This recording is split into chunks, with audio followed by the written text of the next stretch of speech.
ఇప్పుడు సుమిత్ర గారు ఎన్ని డైలాగులు చెప్పిన తర్వాత నేను ఏం చెప్పాలి నాకు అర్థం కావట్లేదు. మొదటిగా నేను హిందూపూర్కి 2014లో వచ్చాను, నాన్నగారు మొదటిసారి పోటీ చేసినప్పుడు. దాని తర్వాత మళ్ళీ 2019లో వద్దాం అనుకున్నాను, కానీ అప్పుడు భరత్ గారు మొదటిసారి పోటీ చేయడం వల్ల అప్పుడు రాలేకపోయాను.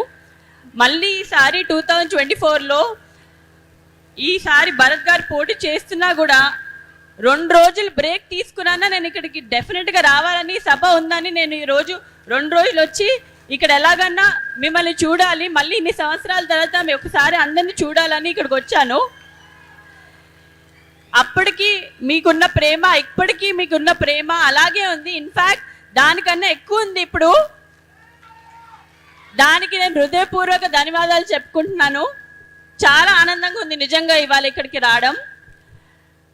ఇప్పుడు మనందరికీ తెలుసు మన ఎన్నికల సమయం వచ్చింది. ఎప్పుడండి ఎన్నికలు?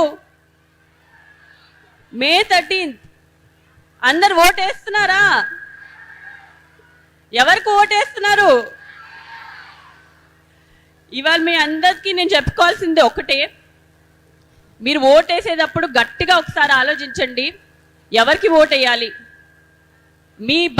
నా కోసమో ఇంకెవరి కోసమో కాదు, మీ గురించి ఆలోచించుకోండి. మీ భవిష్యత్తు కోసం ఓటేయండి, మీ అభివృద్ధి కోసం ఓటేయమని అడుగుతున్నాను అందరినీ. మీకు తెలిసిందే, టీడీపీ ఎప్పుడూ సంక్షేమ పథకం గురించి ఇంకా అభివృద్ధి గురించి ఆలోచించే పార్టీ. ఇప్పుడు సంక్షేమం ఒక్కటే లేకపోతే అభివృద్ధి ఒక్కటే చేస్తే మనకి ఎప్పుడు మనం జీవితంలో పైకి రాలేము.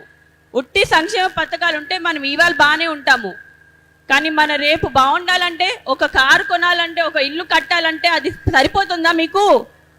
అభివృద్ధి అనేది చాలా ఇంపార్టెంట్.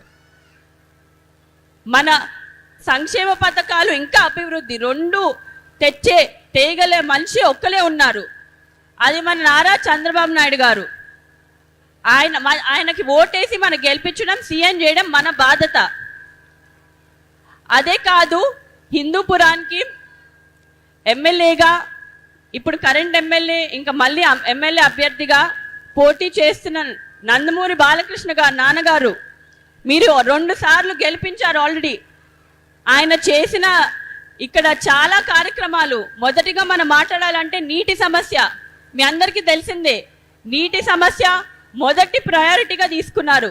అదే కాకుండా అన్న క్యాంటీన్ పెట్టారు. ఇక్కడ రోడ్లు కానివ్వండి, చాలా కార్యక్రమాలు చేశారు మీకోసం, ఇంకా చేస్తూనే ఉంటారు. మనం సీఎంగా చంద్రబాబు నాయుడు గారిని, ఇక్కడ ఎమ్మెల్యేగా మన నందమూరి బాలకృష్ణ గారిని గెలిపించడం మన బాధ్యత. మీరందరూ సైకిల్ గుర్తుకే ఓటేస్తారని నేను ఆశిస్తూ నేను సెలవు తీసుకుంటున్నాను.